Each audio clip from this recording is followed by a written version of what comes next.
February 20th, 1943, north of Kasserine Pass, Tunisia. The battle report would never fully capture what the German tank commanders witnessed that morning. American Sherman tanks executing maneuvers that defied everything Wehrmacht doctrine said was possible without visual signals. Through the dust and smoke of the North African battlefield, 5 Sherman tanks, separated by broken terrain with no line of sight between them, converged on German positions with timing that seemed supernatural. No flags, no flares, no dispatch riders racing between vehicles, yet they moved as a single organism, each tank covering blind spots the others couldn't see, each crew knowing exactly where their comrades were positioned. In German Panzer IVs equipped with Fuji-5's radios, tank commanders struggled to hear their own company leaders through static that overwhelmed their amplitude modulation systems. The 10-watt German transmitters, state-of-the-art by the 1930s standards, couldn't penetrate more than a few hundred meters when tanks were moving. Most German tanks carried only receivers, unable to report what they saw or call for help. The Americans were operating with technology the Germans didn't know existed. Frequency modulation radios in every single tank, crystal-controlled precision, 25 watts of transmission power, and clarity that cut through engine noise and battlefield chaos like a knife through paper. 8,000 miles from Detroit's assembly lines, the most decisive technological advantage of World War II was revealing itself. Not in armor thickness or gun caliber, but in the invisible electromagnetic waves that connected every American tank crew in ways the Wehrmacht never imagined possible. The transformation began on July 22, 1941, when the United States Army standardized the Signal Corps radio sets SCR-508, SCR-528, and SCR-538 for all medium tanks.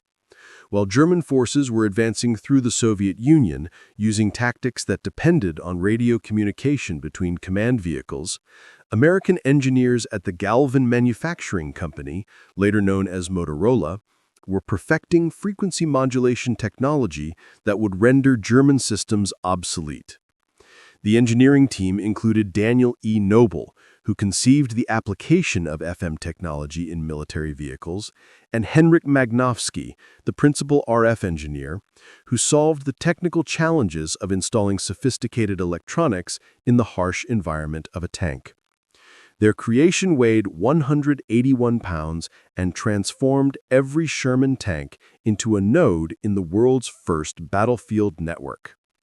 The BC-604 transmitter generated 25 watts of power, 2.5 times the German FUG-5's output. Operating in the 20.0 to 27.9 MHz frequency range, it provided 10 preset channels with crystal-controlled stability. The dual BC-603 receivers in the SCR-508 allowed commanders to monitor multiple frequencies simultaneously, a capability that would prove decisive in combat. The real revolution lay in frequency modulation itself. Edwin Armstrong's FM technology, licensed to the military, eliminated the static and interference that plagued amplitude modulation systems.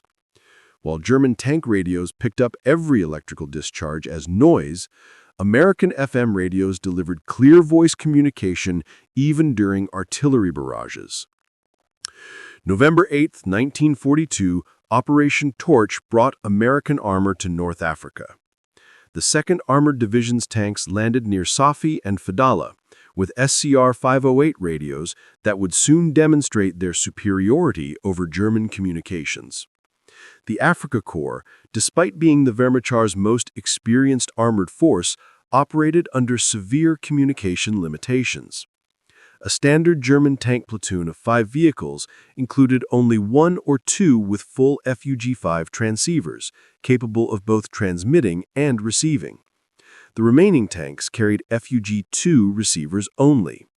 They could hear orders but couldn't respond or report enemy positions. German tank platoons functioned through rigid hierarchy. The platoon leader transmitted orders that subordinate tanks acknowledged through actions rather than words. When command tanks were destroyed, easily identified by their multiple antennae, entire platoons lost coordination. This vulnerability would prove catastrophic against American forces, where every tank could assume command functions. The Battle of Kasserine Pass, February 14 to 24, 1943, provided the first major demonstration of American radio superiority. Though tactically a German victory, the battle revealed capabilities that stunned Wehrmacht observers. During the confused fighting, scattered elements of the U.S. 1st Armored Division maintained coordination across 50 miles of battlefield. Tank crews who had never met coordinated attacks, warned each other of threats, and called for artillery support through crystal-clear FM communications. German signals intelligence units intercepted American transmissions and noted exceptional clarity and coordination. The 10th Panzer Division's intelligence section reported that American units maintained communication at ranges where German radios produced only static. More disturbing was the realization that every American tank appeared capable of full transmission, not just command vehicles.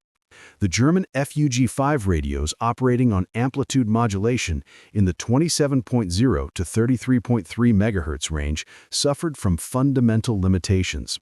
The 10-watt transmitter struggled to reach 2 to 3 kilometers in ideal conditions, dropping to mere hundreds of meters when vehicles were moving. Every spark plug firing, every electrical motor, every track movement generated interference that AM systems couldn't filter. September 1943 brought American armor to Italy, where mountainous terrain should have negated radio advantages. Instead, FM technology proved even more valuable in conditions that rendered German AM radios useless. The SCR 508's frequency modulation handled the multipath interference of mountain valleys far better than amplitude modulation. American tanks coordinated movements through terrain where visual signals were impossible, and German radios failed completely during the advance toward Cassino. American armored units demonstrated capabilities that defied German understanding. Tank platoons separated by ridgelines coordinated attacks with precision that German doctrine said required visual contact. The 1st Armored Division's after-action reports described routine coordination at distances where German radios produced only static. June 6, 1944. As Sherman tanks rolled off landing craft at Normandy, their SCR 508 radios maintained contact with naval fire support, coordination impossible with German technology. But the hedgerow fighting revealed a critical gap. Tank radios couldn't communicate with infantry radios operating on different frequencies.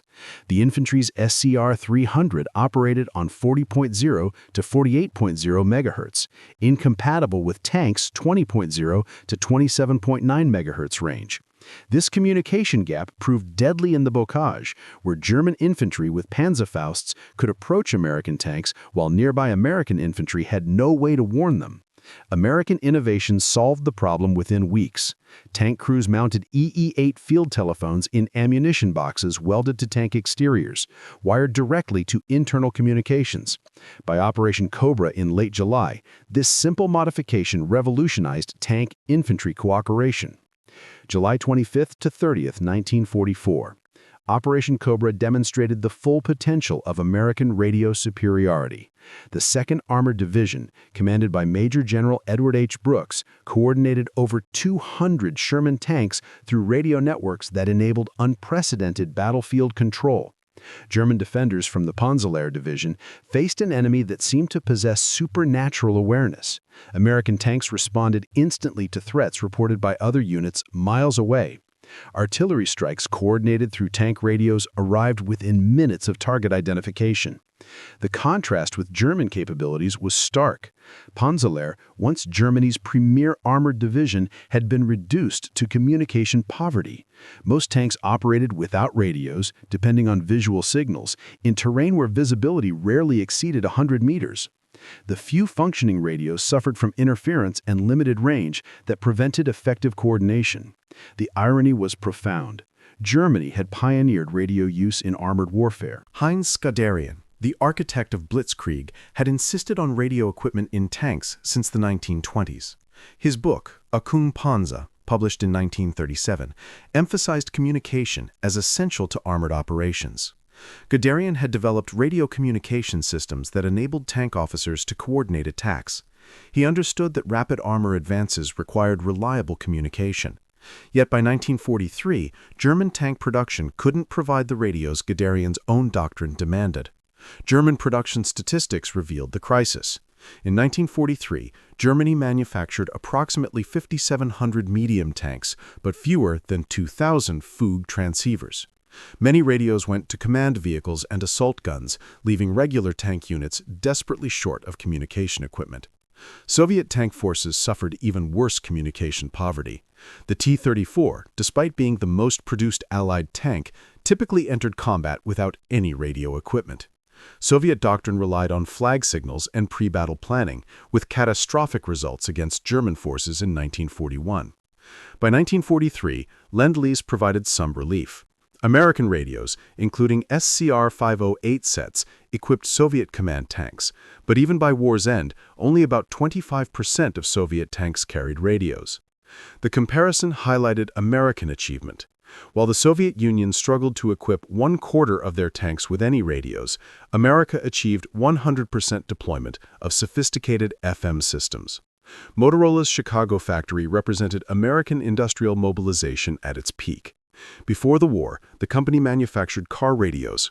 Converting to military production required complete retooling and solving unprecedented technical challenges. Each SCR-508 required 2,748 individual components manufactured to exacting standards. The BC-604 transmitter contained 474 capacitors and 385 resistors. Crystal oscillators had to maintain frequency stability despite temperature extremes and combat vibration. Production statistics told the story of American industrial might. 1942, 3,800 SCR-508 family radios. 1943, 11,400 units. 1944, 24,000 units. Total wartime production, over 50,000 tank radio sets. This production miracle ensured that all 49,324 Sherman tanks manufactured during the war received sophisticated radio equipment, an achievement no other nation approached. The SCR-508's advantages went beyond simple frequency modulation. Crystal-controlled frequency stability meant tanks could preset channels before battle and maintain alignment despite combat conditions. German FUG-5 radios, using variable capacitor tuning, constantly drifted off frequency. The dual receiver configuration allowed commanders to monitor their platoon net and company command net simultaneously. Orders flowed down the chain of command instantly, while commanders maintained awareness of subordinate situations. The BC-606 intercom system integrated seamlessly with the radio, allowing all crew members to alert the commander to threats. Throat microphones and noise-canceling headphones enabled clear communication during combat. Many German tanks lacked intercoms entirely, forcing crews to communicate by touch or shouting. Power management provided another American advantage. The SCR-508 operated on either 12 or 24 volts, automatically adjusting to available power. The dynamo motor power supply provided stable, filtered power that eliminated electrical interference. German radios powered directly from vehicle electrical systems picked up every spark as static. The tactical advantages of universal radio deployment transformed American armored doctrine. The combat command structure, flexible task forces organized for specific missions, depended entirely on reliable communications. American commanders could create ad hoc battle groups from different units, confident they could coordinate through compatible radios. This flexibility baffled German commanders, accustomed to rigid organizational structures necessitated by limited communications. During the Battle of Aracourt in September 1944, the 4th Armored Division faced multiple German panzer brigades equipped with superior Panther tanks. The Germans had every advantage in armor and firepower, but American radio coordination proved decisive. Every Sherman could report enemy positions instantly. Tank destroyers received targeting information from tanks they couldn't see. Artillery observers in Sherman command tanks called in devastating barrages within minutes. Over 3 weeks, the 4th Armored destroyed 281 German armored vehicles while losing only 41 Shermans, a 7-to-1 kill ratio that defied technical specifications. Throughout the war, German intelligence failed to grasp the significance of American communication superiority. Combat reports mentioned American coordination, but attributed it to training rather than technology. A captured September 1944 intelligence assessment stated, American tank units demonstrate good radio discipline and coordination. This appears to result from extensive training and rigid communication procedures. The report completely missed the technological advantage. German tactics never adapted to American capabilities. They continued targeting supposed command tanks based on antenna configurations, not realizing every Sherman could coordinate battlefield responses. They planned ambushes, assuming American tanks would lose coordination when separated, not understanding that radio contact maintained unit cohesion regardless of visual contact. March 1945. As American forces approached the Rhine, their communication superiority reached its zenith. The capture of the Remagen Bridge demonstrated the speed of American command and control. When the 9th Armored Division discovered the Ludendorff Bridge intact, radio reports reached 1st Army headquarters within minutes. Within an hour, divisions across the entire front were shifting to exploit the opportunity. German forces dependent on telephone lines that American aircraft systematically destroyed couldn't respond with comparable speed. American radio coordination created an impenetrable defense of the bridgehead. Tank platoons from different battalions integrated seamlessly, coordinating fires through radio networks. German counterattacks, poorly coordinated due to communication failures, arrived piecemeal and were destroyed in detail. April 1945. The encirclement of the Ruhr Pocket demonstrated the culmination of American communication superiority. American armored columns from the 1st and 9th Armies coordinated a complex double envelopment entirely through radio communications. Inside the pocket, 325,000 German troops found themselves trapped, partly because their communications had collapsed. American fighter bombers, guided by radio-equipped forward air controllers, systematically destroyed German communication nodes. Wehrmacht units lost contact with higher headquarters and each other. Field Marshal Walter Model's final messages before communication failure revealed the German plight. No contact with adjacent units. No communication with higher headquarters. Fighting continues, but coordination impossible. American radio superiority profoundly affected the psychological experience of tank warfare. American crews fought with the knowledge they were never alone. Even when physically isolated, they remained connected through radio waves. German tank crews experienced the opposite, profound isolation. Unable to communicate, they fought individual battles within larger engagements. Otto Carrerius, one of Germany's most successful tank commanders, wrote in his memoir, Tigers in the Mud, about the challenges of limited communications, though he focused more on tactical aspects than the communication gap itself. The strategic implications extended beyond individual battles. American advances in 1944-45 maintained tempo partly through radio coordination that German forces couldn't match. The Third Army's race across France depended on radio networks that maintained control across hundreds of miles. German commanders consistently underestimated American capabilities because they couldn't conceive of the communication superiority Americans possessed. Heinz Guderian, in his role as Inspector General of Armored Troops, recognized the problem but couldn't solve it. In a December 1944 memorandum, he acknowledged that American coordination negated German advantages in tank quality. After Germany's surrender, American technical intelligence teams evaluated German equipment. Their findings confirmed what combat experience suggested. German tanks often possessed superior armor and armament, but catastrophically inferior communications.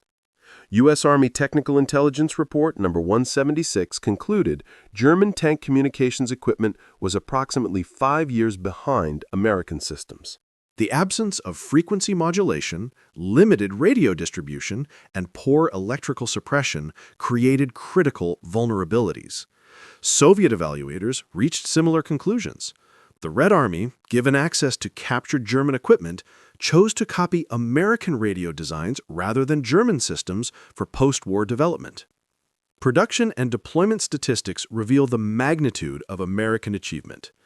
American radio production. SCR 508 series radios produced 50,000-plus units. Sherman tanks produced 49,324 units. Radio deployment rate, 100%. Transmission power, 25W. Frequency stability, crystal-controlled plus or minus 0.01%. Range moving, 7 miles. Range stationary, 10 to 15 miles. German radio production. FUG-5 transceivers produced approximately 6,000 units. Medium-heavy tanks produced approximately 12,000 units. Full transceiver deployment rate, approximately 20%. Transmission power, 10W. Frequency stability, variable plus or minus 1%. Range moving, 0.5 to 1 mile. Range stationary, 2 to 3 miles. Communication effectiveness. Average time for American fire mission, 3 to 5 minutes. Average time for German fire mission, 15 to 30 minutes. American tanks achieving coordination, 100%. German tanks with full communication, 20%. The radio superiority of Sherman tanks established principles that govern armored warfare today.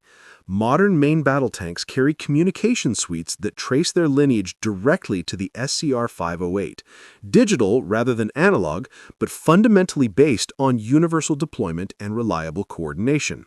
The German Bundeswehr, rebuilt in the 1950s, prioritized communications based on World War II lessons. Every Leopard tank manufactured has carried comprehensive radio systems. A Bundes training manual explicitly states, "The defeat of superior German tanks by inferior American vehicles with superior radios teaches that information dominance outweighs platform superiority." Modern conflicts validate this lesson. In the 1991 Gulf War, coalition forces with superior communications destroyed Iraqi forces equipped with individually superior Soviet-designed tanks but inferior radios. In 2003, American forces again demonstrated that network-centric warfare defeats platform-centric warfare. The story of American Sherman tank radio superiority represents a victory in the electromagnetic spectrum that proved more decisive than advantages in armor or firepower. German tank crews fought their war partially blind to this revolution, discovering too late that every Sherman tank was not just a fighting vehicle, but a node in history's first battlefield network. The SCR 508 radio transformed the M4 Sherman from an adequate medium tank into a component of a weapon system that included every other American tank on the battlefield. This transformation proved more decisive than any improvement in armor or firepower could have achieved. Every Sherman tank carried the tools of victory, not just in its 75mm gun or sloped armor, but in the 181 pounds of radio equipment that connected its crew to every other American tank crew. This connection created a collective intelligence that no individual German tank, regardless of superiority in armor or firepower, could match. German forces discovered this reality through bitter experience. At Kasserine Pass in Italy's mountains, across France's hedgerows, and in Germany's final battles, American tanks demonstrated coordination that German doctrine said was impossible without visual contact. The Wehrmacht never developed an effective counter because they never fully understood the technological gap. Field Marshal Wilhelm Keitel's reported comment at Germany's surrender, "We knew how to build better tanks, but you knew how to make them work together," captured a fundamental truth, whether accurately quoted or apocryphal.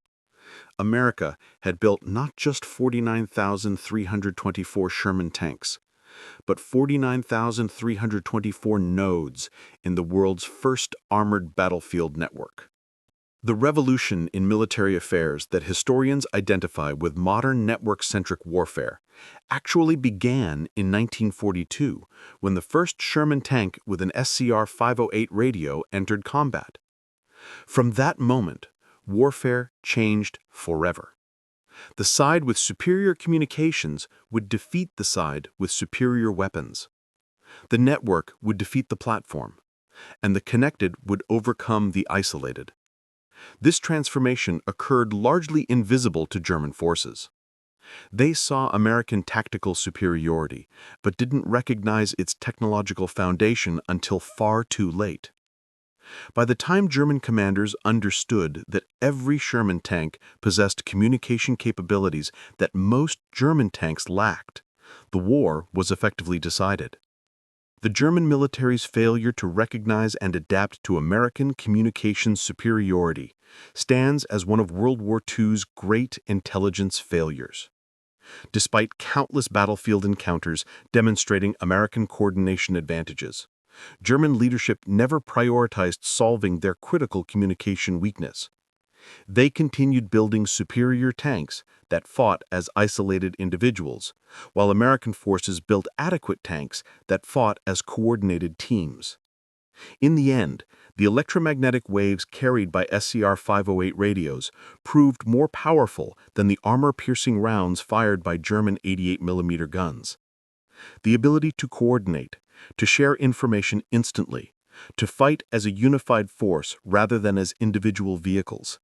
This invisible advantage determined victory more surely than any visible superiority in armor or armament. The Sherman tank's radio superiority changed warfare forever, establishing the principle that in modern combat, connection equals survival, and isolation equals defeat. German troops discovered this reality on battlefields across 3 continents, learning too late that the Americans possessed not just numerical superiority, but technological superiority in the dimension that mattered most, the ability to fight as a network.